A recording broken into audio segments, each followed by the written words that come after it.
things that got me interested in engagement, and this goes back a couple of years when I was still full-time at Zappos, and a, a good friend of mine, her name is Kristen. You know, she's a marathoner and a mom. I saw her come up from answering the phones as a customer loyalty team member, customer service, worked her way up to an admin spot, landed a PM intern to learn how to be a project manager, and then she got her first team. And really excited for her because she was, she's a go-getter. She always has been. That's somebody that's, it's funny, Lizzie and I were talking about monitoring and if we have a web page go down or something at Zappos, and everybody would get a page for a SEV1, severity 1 incident.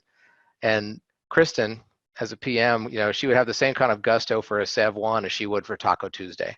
So she's just passionate about everything, and I appreciate that. So I saw her in the coffee shop there on campus and asked her how she was doing, and she grabbed me by the arm kind of hard and said, "You're not going to believe this team. The first team I get as a real project manager, and they're the worst I've ever seen." You think about all the bad things that they could do. We've got contractors on here. We've got full-time employees. The age range is as challenging as it could be, probably from age 20 to age 50 plus. We've got males, females, developers. We've got some UX folks. Their job was, this is when Zappos was moving some of their processes over to the Amazon stack. So this was the cart team. So if they did their job right, 1 million plus customers would not notice any difference in how they do their business. So Kristen was telling me, we're missing deadlines, deflection, there's blame, passive aggressive behavior. I've got one of my engineers, she's in tears almost every day. Contractors only come to town every 2 weeks. She was so embarrassed when the mothership was in town, and that's what we used to call Amazon, who owns Zappos. And when the folks from the mothership were in town, I just wanted to kill myself. The eye rolling and just the attitude in the meeting, I wanted to pull my hair out. And she said, "Rich, I think I'm going to get fired." I said, "Okay, breathe." We talked about some interventions we could do for just her particular team, and I picked emotional intelligence. And we'll talk a little bit more about the situation later, but I was able to do one-to-one debriefs on some different assessments with this team, get them to kind of crack them open just a little bit before I got them together in a room to try to work through some things and get them a little more functional instead of the dysfunctional type. So I did a pre-measurement by these assessments, and then probably 3 weeks went by, and I hadn't done a post-measurement yet because I wasn't sure we were going to be able to get any change that quickly. I ran into Kristen again in the coffee shop. This is about 3 weeks after we started this intervention. And she grabbed me and said, "You're not going to believe this. We went on this team building event. We went skiing in Utah 3 days ago. We all talked to each other on the way up there in the van, and on the way home, they were singing in the van." And I couldn't believe the difference in this team from being folks that wanted to knife each other in the hallways to then being folks that could sing together in a van and be a little closer. And I went back and measured it, and I'll talk a little bit about the measurement later. But this case really inspired me that if we've got some issues with a team or organization or even an individual, it's not impossible to change them. You just got to really step back. Let's get some good diagnostics or measurements on that, figure out what it is we want to change, and then work on it. So here's kind of where my slide deck is going tonight. I'm going to share some data with you, talk a little bit about how important it is or why we should care about it, some trends, and then what I see is really the 3 components that help engagement along or could kill it, the leadership, teams, and the culture of the organization. I do probably almost as many hours of work in my volunteer work with the Civil Air Patrol as part of the Air Force Auxiliary. So I'm dealing with ages 12 to one of my members here locally in Vegas, he turned 97 yesterday. So a lot of amazing talent, a lot of young talent that's ready to go, and a lot of folks that, maybe some change challenged folks and things like that. But, I truly believe that we can work a good culture across just about any kind of organization, profit, nonprofit, and with a lot of different players involved. Peter Drucker, kind of known as the father of modern management, talked about and he used this term human resources. I don't think in '89 people were even calling it human. I think it was still personnel at that time. This was a process, but he knew, but he knew at the time that how we manage our people really has a difference, makes the impact on how the organization can perform. Where I got my data for this, and I added a little bit more this week, which I'll allude to, but Predictive Index was one of the reports that I used. That was only about 28 pages, about 3,000 respondents in that. ADP had a really nice one since they started working with Marcus Buckingham and have gotten a lot more deeper in their research. So that gave us a lot more respondents. OC Tanner, which I'd heard of, I'd never dealt with them, and maybe you folks on the call have used them before. They do a lot of recognition stuff, and they have systems where employees can recognize each other, and also big on like anniversary gifts where you can pick your 10-year gift or 11-year gift out of this catalog of stuff that interests you. Amazing amount of research. Did I say how many pages? Hundreds of pages. It just says online. There's hundreds of pages in this thing. I didn't download. Didn't print the whole thing. And then Glassdoor, since they're gathering a lot of different data, they've got some really good stuff. So this is kind of the backbone of what I'm sharing tonight, and I've got some references to it as we go. I thought I'd start with a textbook definition of engagement. ADP put this out, and I like the way it's stated. And I don't think I've used the word vigor in a sentence in a really long time. So I got that out there for us, and kind of just what is it that we're looking at? And I think defining it before we start talking about how we're going to measure it can help. And then for our purposes, I'm a big fan of Guy Kawasaki and his mantra about having a deck. He's talking mostly about a slide deck for a pitch. Being a VC guy, 10, 20, 30, 10 slides, 20 minutes, 30-point font minimum. And that's something I try to tell anybody that I'm working with that is building a deck for anything we're going to use. Please don't use small stuff. So I'm going to use a couple of abbreviations so I can get more information on a slide without making it into an eye chart. So ENG will be an engagement. The triple E together, we'll count that as employees. So, so here's your test. So ENG is for engagement, triple E is for employees, and then here's the bonus one. What is EGOT for? Anybody? That stands for Emmy, Grammy, Oscar, and Tony. And channel surfing, my wife and I, and this came up, and I didn't know what it was. And I asked Alexa, and apparently EGOT is also some kind of weird DNA strain. She gave me 2 paragraphs of some really heavy scientific stuff that has nothing to do with this. So luckily I found it. I Googled it. Nothing, I don't get paid by Google, but, so I found out what that means. So, okay. So I'll take the bonus points for that. So caring about engagement, why does it matter to us? Again, ADP with their research shows that it has a definitive impact on performance, profits, turnover, and intent to leave is almost more dangerous than turnover. If somebody's thinking about leaving, they're really punched out and they're spending their time, honing their resume, more time maybe on LinkedIn or other channels. Makes a difference in safety, customer satisfaction. The Drucker Institute put together a really neat survey or assessment over 6 years, and they found out of 693 firms, after that 6-year term, the 50 biggest losers, the biggest thing that set them apart is that they were most off in engagement. Their engagement scores had dropped the most, and then that's what ended up making them the losers in that in their space. So I've got more data on that to share in a minute. Maynard Lee, they're a global management consulting firm. Their research is telling us that high engagement shouldn't be a surprise. Better productivity, better net profit, creativity and growth, revenue growth, customer satisfaction, more efficiency. You don't have to look very far to find this. And by the way, I'm throwing all these numbers out here, and I've got a page to share, which is probably easier to share. I'll just email it to you, Liz. The same group, Maynard Lee, talks about employee engagement. If you invest in that, it can bring back $2,400 per employee per year. Again, customer retention rates, and then regular employee feedback, which I've been in the leadership development space for a long time, and it breaks my heart. I've worked in a lot of different industries, and everywhere except the military, from what I can tell, has been guilty at one time or another of just, okay, you're great at doing the job you love. You're a great engineer. Stop doing what you love and watch 8 people do it all day. Good luck. We'll see you a year from now at performance review time.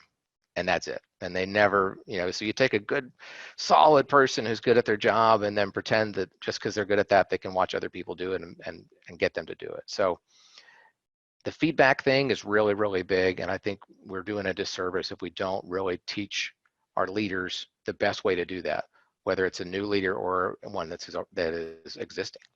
Sharing things and thinking in terms of productivity. When we look at where our workforce is, Boston Consulting Group shared this data, and the consultant that was sharing it, he actually lived in Germany. So if you look at the second line, showing they've got more jobs than people to fill those jobs right now. They're running a deficit of labor by 4%. And that's going to increase their deficit to being they're 23% short on labor in 10 more years. So you look at where the USA is. Again, this is let's call it 3 weeks ago, before all this stuff started happening. Just a 10% surplus. And I don't know about you folks, but if you've tried to hire and fill some positions recently, it's not really easy. It has not been easy to get good qualified candidates. And that's with a 10% surplus. So if we look as far as going into the next 10 years, that's going to fall back down to 4%. So it'll be more than twice as hard to get the right kind of person in the roles you're looking for by that time. So as I double clicked on this and trying to figure out what could, what's a factor that's kind of bringing this around, and from the Pew Research Center, shows us Gen Xers finally took over in 2017, or millennials, excuse me, as the biggest part of the workforce. Some of the earlier generations are starting to retire, and they're not with us in the workforce anymore. So millennials are really making their mark, and that number is going to do nothing but increase. So that's on this worldwide labor surplus or shortage. What's really driving this is that the larger population piece, which is the folks that are in retirement or getting towards retirement ages, boomers and Gen X, are leaving the workforce, and the millennials are coming in, and it's a smaller group. So that's part of what's happening. And the culture of millennials, that culture is more important than their pay. Culture is why they stay, and culture is why they apply. And that's what's really fueled the growth of sites like Glassdoor. If somebody is considering to work for a company and they say, okay, well, let me see what the culture's like. How do people rate the CEO? And those are things that were really unheard of 20 years ago, probably even 10 years ago. So that's changed a little bit, but it's not insurmountable for us. If you don't take anything else out of our time together tonight, this top line of connecting people to purpose, accomplishment, and one another, that's what from looking over these hundreds of pages of research and putting this together, that's the biggest thing I got. ADP, Glassdoor, and OC Tanner, they all agree on this about being inspired, inspiring their folks, having them connected to something bigger than themselves. And I think with millennials, now the largest part of the workforce, that's a big, big deal. Which took me to Maslow's hierarchy of needs, which I remember from my mid-'80s working on my undergrad. And remember the idea that you're starting at the bottom of the pyramid, you cannot have the second layer up of safety without physiological. You need to have the food and water and shelter before you get there. Then you can get safety. So does this look familiar to anybody? Yeah. Basically, the 5 layers of this pyramid. Is anybody familiar with additional layers from Maslow for this pyramid, or additional levels? Well, I did a quick poll of some colleagues on the last video happy hour we had, and they added these 2. For battery life and Wi-Fi are crucial before you can get up. But in seriousness, I learned that Maslow actually put out another layer, a 6th layer on top, in 1970. And I did not see it in any of the management books that were in the 80s and 90s at all. And I'm still in the middle of doing some more research to find out what happened to this. But you know, he called this self-actualization was what I learned was the top of the pyramid, but he added to that right before he died. And it's about caring for others and intrinsic happiness, which is kind of really tied to our millennials. And here's how he defined it: beyond the self, experience a communion beyond boundaries of self through your peak experience. And all I can think of is in the 70s and 80s, in that time period, being nice to our employees was not in fashion. You know, there was a lot of my way or the highway was my experience. You know, I finished my undergrad in 87, and, you know, my first job in management, not proud of it, you know, but what they taught us how to really be pretty rough with those employees because they were dispensable at the time. And, you know, thank heavens I learned how to get past that. But, you know, it was really interesting to see this. So I'm going to be doing some more research on that, and I'll probably put a paper out on it because it's really interesting how he knew that at the time, but it appears that business just wasn't ready to accept it. So we're still talking about our workforce, and this comes from Predictive Index and reports that they have put out. And the full disclosure, I'm a partner for Predictive Index, so I do sell tools and subscriptions for that, but they've got these resources that are available to anyone. But their research shows engagement drops as the organization gets older. So two organizations that are run pretty much the same way, and if one is 30 years older than the other, if they're doing everything equally, will still be 10% lower engagement scores than the younger company. You know, you get folks in there that are more set in their ways. They're it's really a challenge with an older company. I've done a lot of work recently with utilities, and that's been interesting because those are all, you know, in the 100-year range. I've got Campbell Soup up here. They're going to come back, and we'll talk about them in a little bit, but they've done some amazing things, and they've been around since 1869. That's 150 years. And Campbell Soup is global. They do so much more than just soup. You know, they've got crackers and cookies in Australia, and all, the list of brands boggled my mind when I learned about it. So we'll talk about them a little bit later. PI tells us, of course, they sell behavioral assessments, but they tell us of using those to get the right players into the right jobs.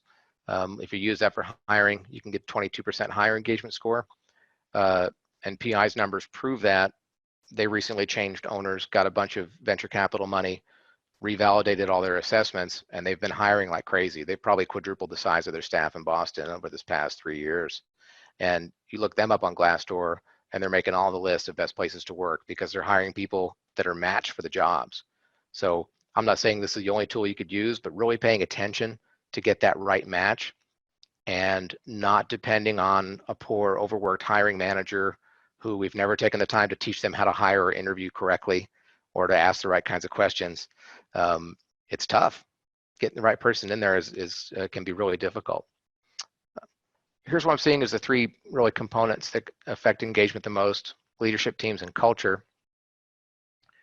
Getting into leadership, this is back to that article. This is right from the Wall Street Journal from the Drucker School of Management, and this is that 693 firms over 6 years.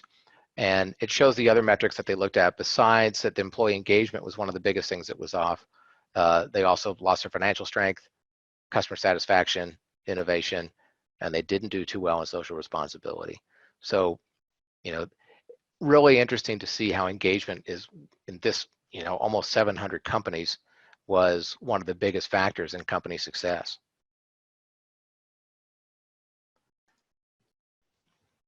More stuff from PI, and this shows how turnover is really in the hands of company leaders. 9 out of 10. The number 8 is the one that being excited about the work I do. I think there were plenty of hospitality employees and folks that peeling potatoes. It's not always easy to get excited about going to do, you know, food prep work.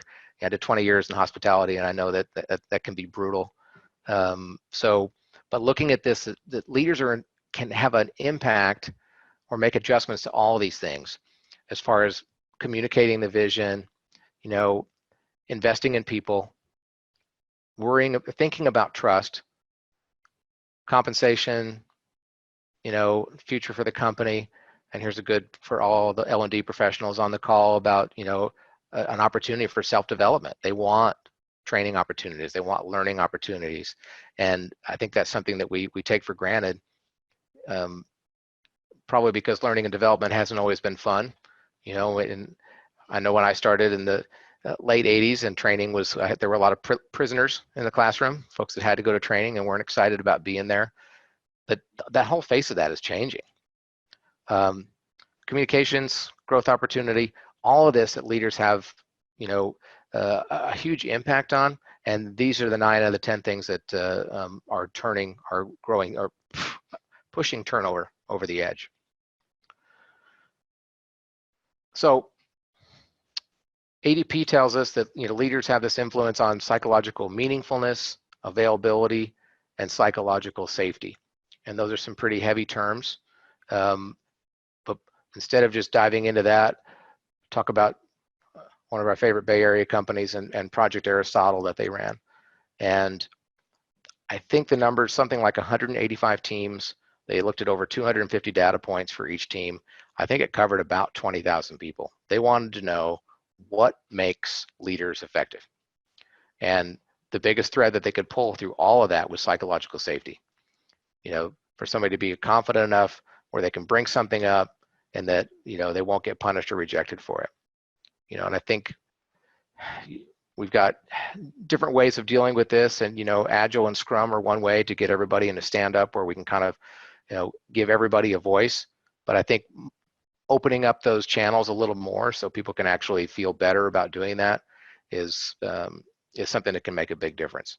And, you know, depending on how big your company is, well, that can have a huge impact on your bottom line. So, is there anybody on the Zoom call here had experience with one of these cameras for the teleconference?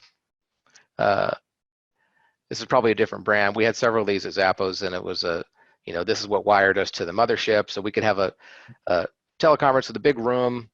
The camera would follow the person that's talking, you know, automatically. So it was really great when it was used the way it was supposed to be. I had a group of software engineers, and we were delving into emotional intelligence. So I'm trying to get these nerds, bless their hearts, to get in touch with their emotions for the first time probably ever, which is, you know, I'm not saying it's a bad thing or they're not bad people, and trying to open up this trust. And I noticed we just moved into this building, and I had one of these things in the room, and I looked over my shoulder, and this thing was behind me, and it was kind of pointed at my attendees in this session, and the little light was on. It's like, oh man, that's not very good for psychological safety. I'm thinking, I'm an amazing facilitator. I can do something about this. And there was you know, most office buildings are either too hot or too cold. So there was a blanket, like a picnic blanket on the side that nobody was using. I thought I'd be smart, climbed up on the desk and threw this blanket over this camera. That camera got so mad with this blanket on it, it started moving and turning. It wasn't watching or recording anything, but it knew that it was covered up because it couldn't see the light anymore, or I don't know how it knew. I don't want to know. But yeah, that damn thing wouldn't stop moving. I had to get up and pull the blanket off, and then somehow try to reel in that room full of people to make them have a little bit more psychological safety. So something to think about. It's important for our teams, and, you know, watch out with your cameras in the classroom. Moving on. Again, here's this phrase that O.C. Tanner puts it really succinctly, and I really like that. You know, leadership, connecting people, purpose, accomplishment, and each other. Shows you've got a better chance of employee being a promoter. You know, and this net promoter score is a big thing, and we talk about is employee branding a big thing in the workforces for you folks on the call? Does that come up in discussions about the people that you're, you know, we're kind of protecting our people, and employee branding is coming up more and more about making your place a best place to work.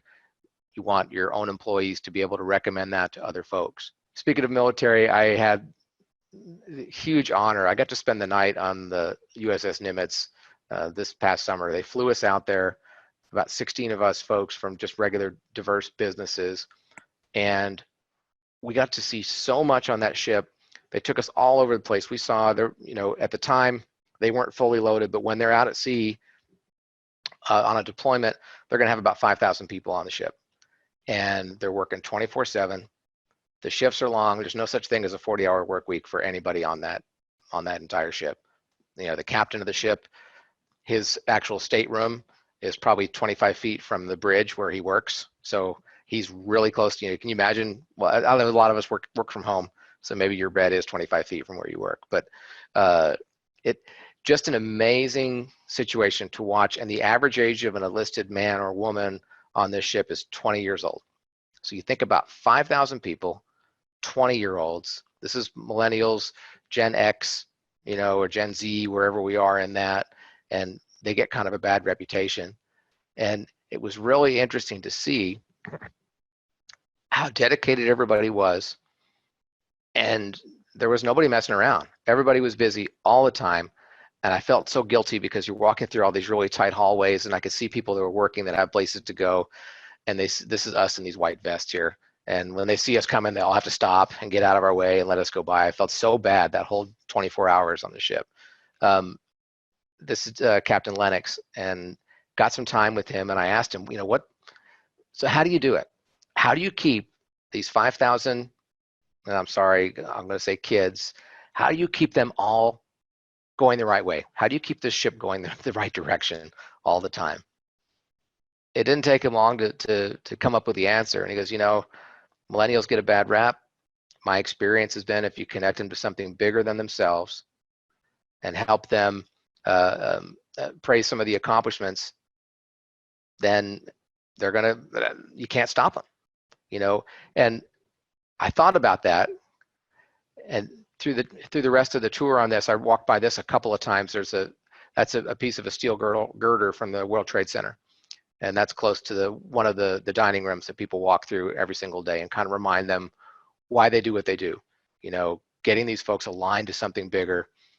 We watched a huge ceremony for burial at sea. There were about 30 different folks that had their remains buried at sea, going down that ramp, and they, you know, using the same kind of attention and process for every single one. Everybody got a certain flag. It's all going to go back home to the family.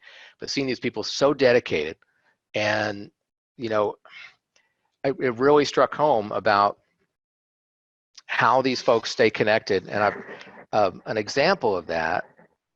Let's see if this is going to come through on this microphone.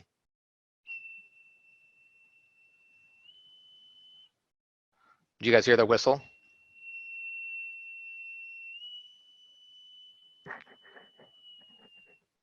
So that's a bosun's whistle, and it's spelled boatswains. And I learned this. I'm not a Navy guy, but 3 times a day during the day, every day when that ship is at sea, you hear that whistle. Everybody that can stop doing what they're doing in their work stops, and there are announcements. And there's a few key things in those announcements that really honed in what Captain Lennox told me. They always are going to call out a team for doing something right, whether it's a safety issue or, hey, thanks everybody for taking those quick Navy showers while we get pump number 2 working, whatever it might be. And they also talk about what's coming up, and about, we've got air operations really needs us tonight because we've got more pilots than usual that have to come out and qualify on their night landings. So let's make sure we've got everything ready so we can really serve our customers and take care of this. And then just some recognition for everybody on the ship. Morning, noon, and night, right before lights out, you get an announcement similar to that connects these people to something bigger than themselves. Connecting people to purpose, accomplishment, and one another. And that's one thing that I saw in that. And I think if we could just take the time out and do that in the workplace once in a while. You know, the Navy, the U.S. Armed Forces is a workforce of about 2 million people. So that's the biggest employer out there. And they've got a lot of things right. There's not a lot of my way or the highway that goes on anymore. They're using a lot more emotional intelligence. I've got to work with the Air Force on some big projects for that.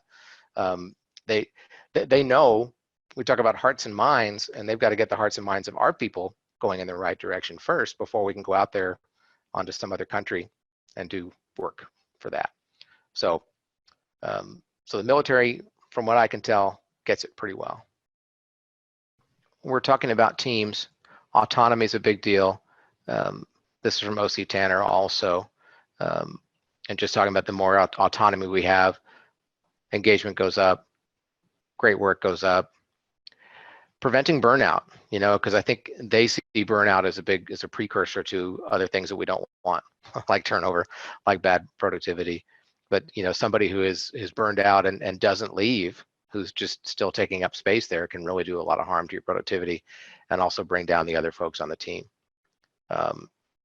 Employee experience is, I think that's closely related to branding, and that's becoming more of a buzzword now too, about why would employees want to work for you if the work is similar from one company to another? What makes it different? Predictive index telling us about communications. Using assessments can help with that to drive better communication, to get more engagement. And I like the way that Maynard Lee, the management consultants, kind of sum it up in these 4 things of people are doing better and have higher engagement if they're valued, involved, developed, and inspired. And it's just kind of a nice, tidy package, which seems to really say most of it. I don't know if you're familiar with Atlassian. I've used all of these tools in the past and today, Jira, Confluence, and Trello. They do a lot of stuff that helps companies, global teams get their work done. They tell us that 90% of the work is complex and it requires teams to get it done. So it's rare to find somebody who's really an individual contributor these days. If they don't work in a team, it's extremely rare. Marcus Buckingham, who used to be with Strength Finders and which sold to ADP, I guess it's been over a year now. But he tells us that HR should not be forming these kind of teams because they can't really see what's happening. They don't see the work, and they can't tell if the team is effective. So what his stance is that we should drive some of that power down as far as forming these teams, especially we're talking about cross-functional teams and the dreaded dotted line reporting structure that some people can handle and some people, there's a lot of challenges. We're seeing more and more of these matrixed environments that way. And if we can figure out how to harness that the right way, and then good old Stanford tells us 75% of our cross-functional teams are dysfunctional. They don't have clear governance or accountability. Their goals aren't close enough, and they can't prioritize the success at a high enough level. And because they've got other bosses, other projects, other deadlines, a cross-functional team is almost doomed to fail because you don't have dedicated resources. It's really tricky to do this right. And I'm not saying there's no hope for cross-functional teams, but just being aware of this and knowing that we can, if we can nurture that a little bit and get more productivity from those teams by setting them up for success. So it's something to be aware of. On this cross-functional team that I talked about at the beginning, through some of the emotional intelligence assessments we did, the second bar in each one of these dimensions is the post analysis, so pre and post, basically helping their effectiveness. Started with relationships and some of the other things that got better as a downstream effect, better influence over each other, decision making, all these things got better. Health, well, it's software engineers and I love them, but we can only do so much on the health side. A lot of pizza and Red Bull. This is one thing that really struck me. That graphic didn't come out. That's 7.14%. So I think it's important that we look at not just engaged and disengaged, but this neutral zone also.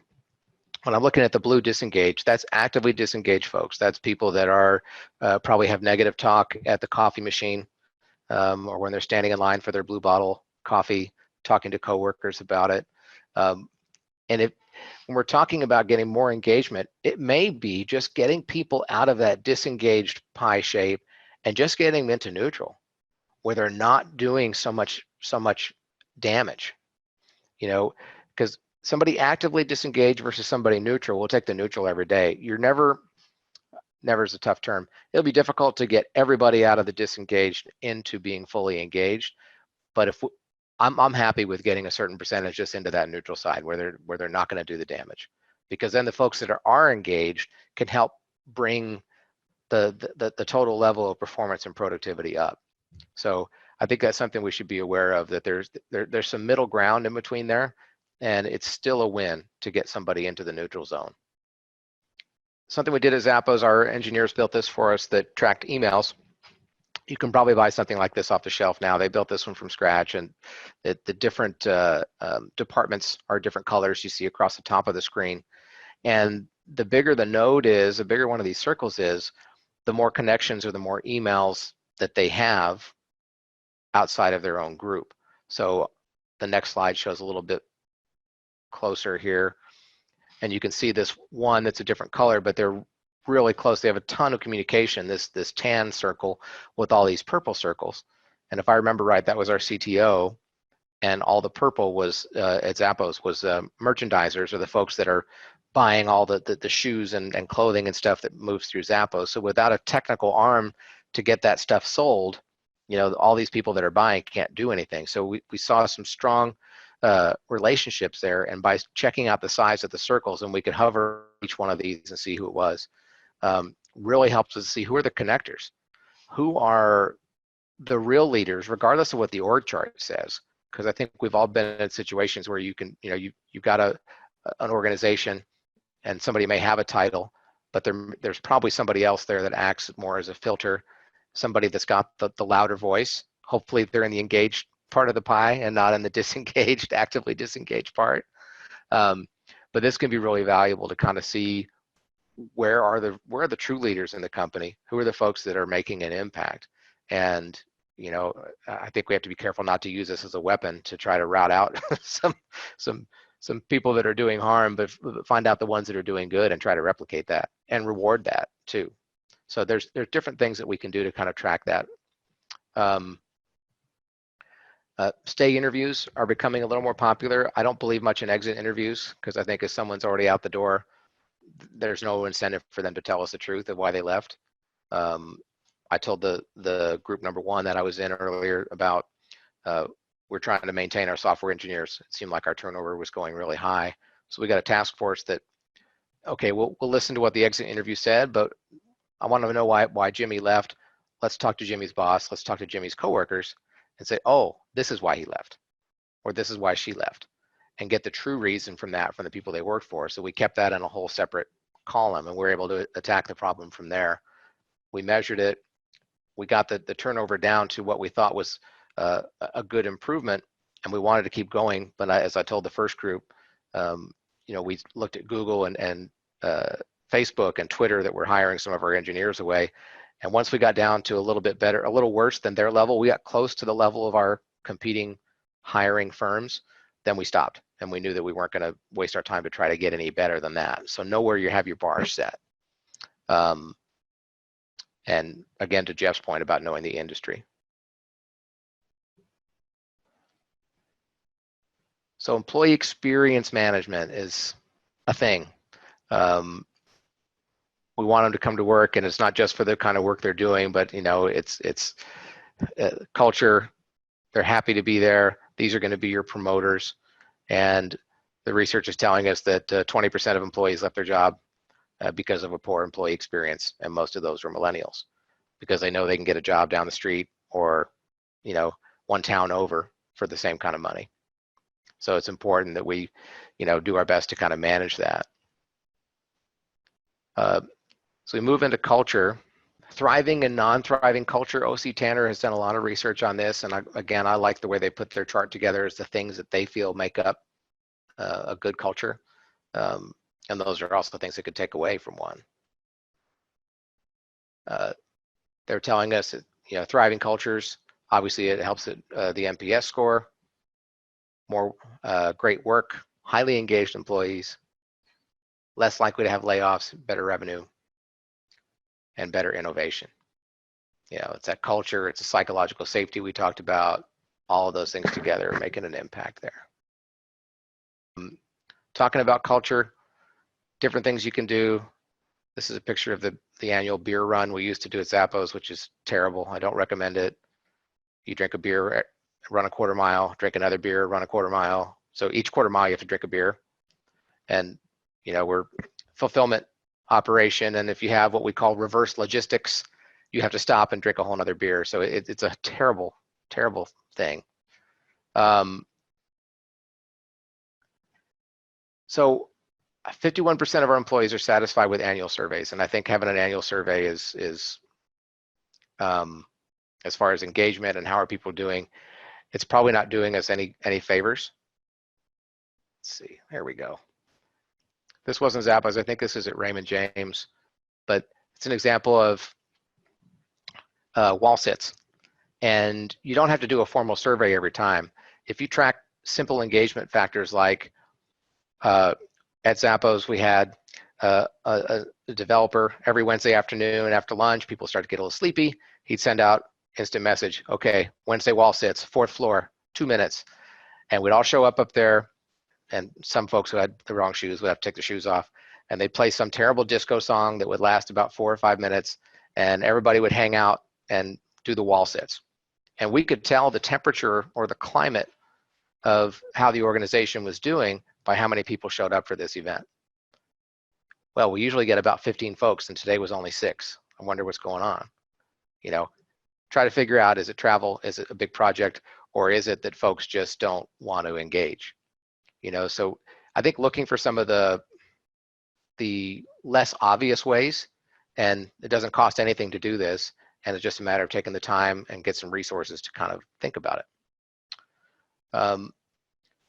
OC Tanner gives us a lot of different ways to, you know, of how you listen and then the impact that can have on employee satisfaction. And it's funny that 1-to-1 is the bottom of the list. That's really interesting. I would have thought, I don't know, do you folks have any opinions on that OC Tanner is telling us that the one-on-one meetings are the least effective?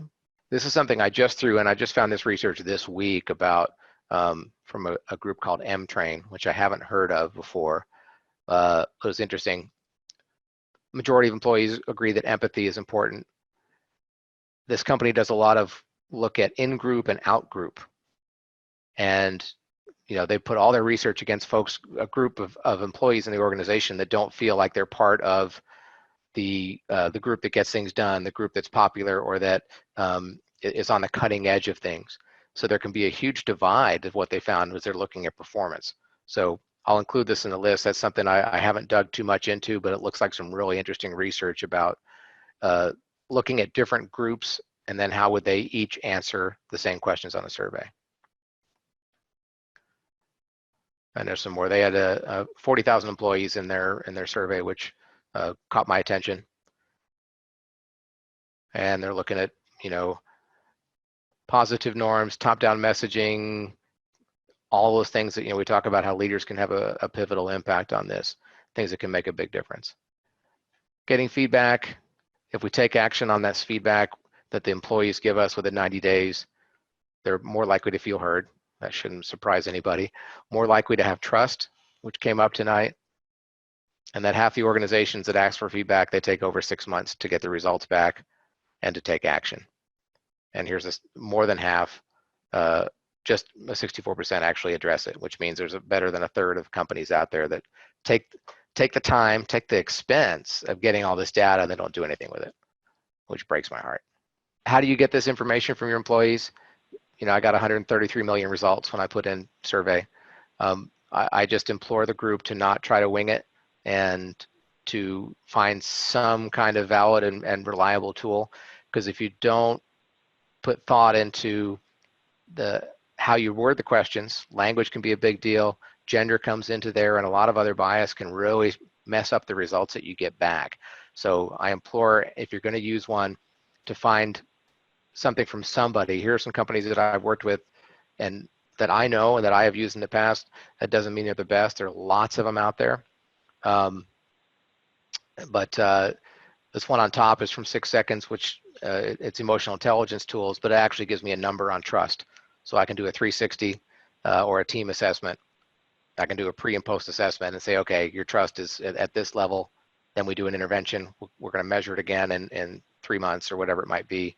And now we've gotten to this level. Matrix Insights is another good one. They've got folks from Korn Ferry, formerly with Korn Ferry. They've got a ton of research, and they've got really nice lightweight tools where you can just do a pulse. You can send this out once a month or once a week to your team. It's just 10 questions. There's a little slider, ask you 10 things of how, and you could just get a quick reading on the culture or the temperature of that team or that organization. So there are tools out there, and they're not always super expensive. So I think if you're really going to want to get a good idea of what your engagement level is, your level of trust, whatever it might be, to look for something you can afford and that you feel is statistically valid and reliable. Building your own can be really dangerous, and you might just, the results you get back may not really mean what you think it means. Psychometrics and psychometricians is a really, using their statistics and thing, it's a big, it's a science, and I'll tell you I'm not good at it, and that's why I know I farm that out to somebody else when I can. A quick plug for change management. Is anyone familiar with the ProSci and the ADKAR model? This is the one that I used at Zappos. I like it because it works. And ProSci gives me a bunch of cool tools that I can use to run reports, and things like doing a thorough deep dive on the stakeholder groups that are involved in change, as well as the last client I did a big change project for. I had to fire the executive sponsor from being the sponsor of the project because she wouldn't get involved. She wouldn't even send out emails that we wrote for her to send out to help get people on board with the change that she was sponsoring. I had to go down 2 levels to find somebody that had trust in the organization and visibility, and made that person the new sponsor, and we were successful in it. But if I left it the way it was, it would have been really tough. But this is just basic stuff, and probably, and Lizzie, correct me if I'm wrong, I think so much of this is just in communication, of being able to tell folks what's happening, and then reminding them, and the reinforcement piece is so big. It's a challenge, and if you don't have a dedicated team to do it, it can be really tough. And I put Campbell Soup back up here, the 150-year-old company. I met them at a chief learning officer event somewhere. I can't even remember their CLO, but all of their middle managers go to the 4-day ProSci change management training. Every single one of them. That's thousands of people. And we wonder why has Campbell's been around so long? Why are they still successful? It's an old company, but they know how to change. They know how to be adaptable and resilient and keep going forward. So, I think that's a real good case study. They're one of the biggest clients of ProSci to get certified. And again, there are other change management places you can go and get tools and certified. This happens to be the one that I'm familiar with, and I'm too lazy to learn anymore because this one works for me. But yeah, getting folks to change, and we're talking about engagement. And if you're going to make things different, hopefully better, you still need to help manage that change and make sure folks are along the road with you. Communication. We were talking about one-to-ones. Having them twice a week reduces odds of burnout, better engagement, and again, don't do them wrong. If you're taking the time, make sure that you're doing a good job on them. And there's a lot of things. When I was still at Zappos, we did a focus group with a bunch of managers, and then we did a bunch with their employees about what makes successful one-to-ones. And one of the things that nobody in the room, management, had ever thought about was letting the employee pick when they wanted to have their one-to-one. This employee is stronger in the morning, and they really want to have the conversation in the morning. One of the managers in the room, he had way too many direct reports. That's another story, but he took a whole day, one whole day out of his week, from morning all the way to the end of the day. That's all he did was one-to-ones all day long. And those people had no choice in that. But just thinking about putting some choice on the employee, making sure we're thinking about them, what do they need? And it's really asking good coaching questions. The one-to-one the manager shouldn't be talking a lot. If they can ask enough of the right questions, it can really have a big impact on that productivity of the employee. Just removing those roadblocks. I'm going to skip that and that. Oh, and here we are. So again, this is my bumper sticker for the day of just connecting people to purpose, accomplishment, and one another. I really think that's a huge piece of, and it takes work. You've got to be able to, when I talk about, typically leaders, C-level folks, are not rewarded for people metrics, and they've got to be able to take time out and figure out how to get this done, and whether it's hiring a team to do it or creating a team of resources inside the company to get it done, but to really folks that can concentrate on what do our people need and how can we make them feel like they're part of something. And, you know, as our labor force continues to shrink, it's going to be more and more important to us as we go.